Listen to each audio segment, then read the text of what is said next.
résistance et négociation organisée par le département d'anglais. Avant de vous donner le programme, nous allons d'abord une tribune nationale. Monsieur le recteur prendra la parole pour ouvrir solennellement le colloque.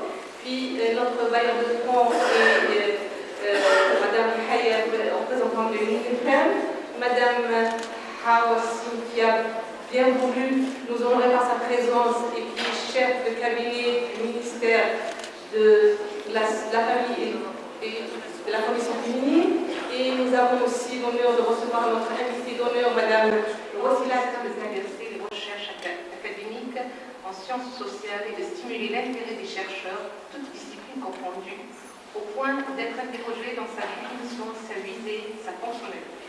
Le département d'anglais de l'université Mouloud Maghri de Tizi Ouzou contribue à l'institutionnalisation de cette notion du genre à travers un colloque genre, résistance et négociation qui va se dérouler pendant le 21 et 22 novembre.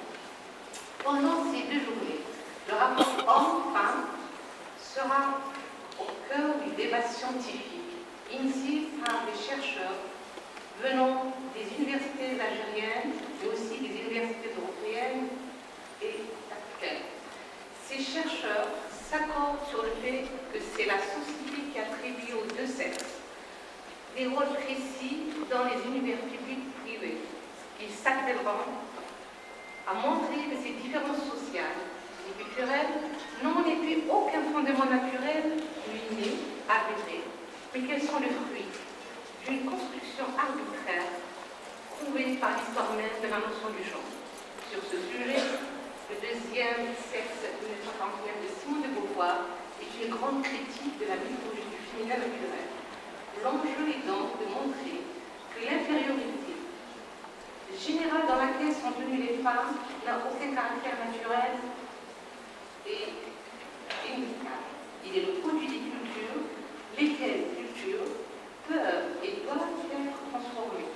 Le débat sûrement ouvert tend à se rouvrir avec ce colloque et avec d'autres manifestations scientifiques futures sera à même de fournir le savoir académique nécessaire pour entrer dans le sens du respect des droits humains. Il est par ailleurs admis que la recherche académique est une fabrique de concepts, pour reprendre l'expression de Deleuze et Guattari. Elle ne peut cependant prétendre à la réduction, puisqu'elle doit étendre son savoir pour fournir à la société les moyens à même de comprendre pourquoi l'être est ainsi conditionné par les habitus, selon le concept de Bourdieu, au point de perpétuer certains pouvoirs qui demeurent de plus en plus obsolètes avec la nouvelle société de consommation, où tout à chacun doit négocier sa place. Elle doit aussi nous permettre de résister aux préjugés des uns et de se prémunir contre les siens propres.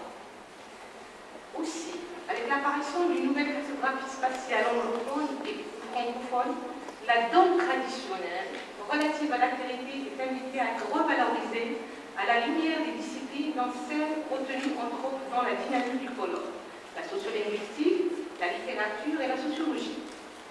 Ainsi, 3 axes permettent de mettre en lumière cette notion du genre. Nous aurons des ateliers sur genre, négociation et institution, genre, négociation en littérature, genre, résistance et discours.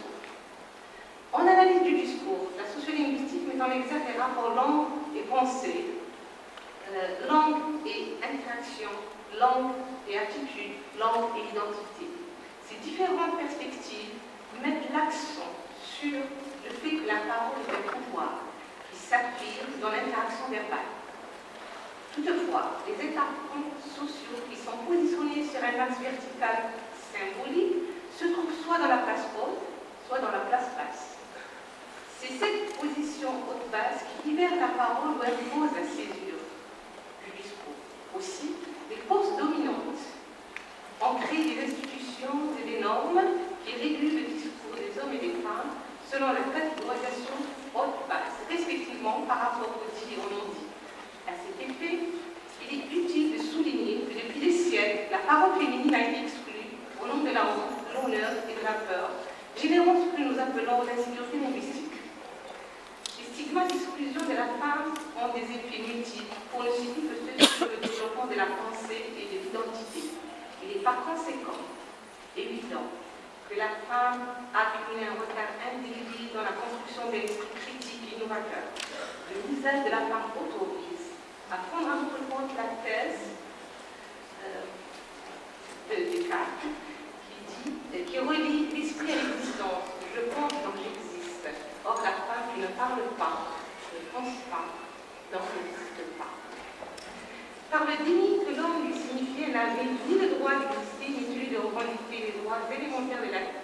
Heureusement que le désir de la vie, chez les opprimés, est plus fort que tous les jours. La démocratisation de l'enseignement en Algérie a d'ailleurs permis de démontrer le caractère fallacieux des